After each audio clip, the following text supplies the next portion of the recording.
Il giorno del giudizio per la Lega inizia presto, quando il sole non ha ancora scaldato l'aria.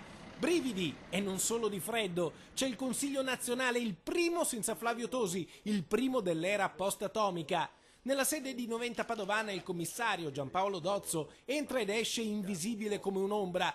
Lo Stato Maggiore della Liga arriva alla spicciolata, volti tesi, sorrisi tirati, dubitanti, troppi. Ne esce peggio alla fine la Lega, perché si dimostra ancora una volta debole quando dovrebbe invece avere il massimo risultato compatta. Tutti dovremmo decidere, perché o si sta o si va, perciò c'è sempre una decisione in mezzo.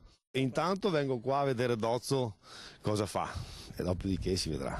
Si vedrà, eppure nella Lega oggi se manca qualcosa è proprio il tempo. Gli avvenimenti corrono più veloci dei pensieri, dei ragionamenti, dei progetti. Le elezioni premono, è il tempo delle decisioni più taglienti, più strazianti, più definitive. Chi vuole seguire Tosi, si sbrighi, perché il leader ribelle ha già cominciato a correre, ha già proclamato la sua candidatura, ha già sfidato la Lega e adesso dà l'assalto al trono del governatore. Chi invece intende restare nel carroccio deve immediatamente compattarsi con Luca Zaia, che oggi getta il seme delle liste e delle candidature per le regionali, annuncia nomi nuovi, facce giovani e per il lancio della sua campagna elettorale promette effetti speciali. Vi stupiremo con effetti speciali, non vi resta che attendere martedì e vedrete insomma che è una campagna che nella sua classicità ha comunque degli elementi di novità. Nel giorno più importante e più decisivo per la Liga Veneta accorre da Milano anche Matteo Salvini, che a Campo San Martino incontra Luca Zaia, raccoglie applausi e come un Robocop riporta l'ordine sparando contro tutti i nemici, a cominciare dal nemico numero 1, Flavio Tosi. Qualunque numero, qualunque sondaggio dice che la partita è Zaia Moretti, con Zaia nettamente avanti. Tosi è tagliato fuori?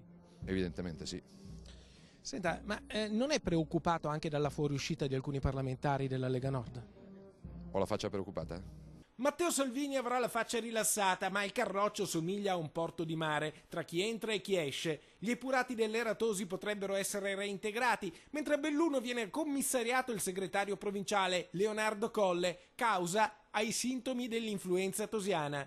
Insomma è evidente, nella Lega che sorride ci sono delle spaccature, nel partito che esulta ci sono dei malesseri, c'è chi si sente all'angolo, ma non ditelo a Matteo Salvini che è scaramantico. Ma non c'è nessuno nell'angolo, dai, non c'ho malessere, tocca ferro, stiamo bene fortunatamente.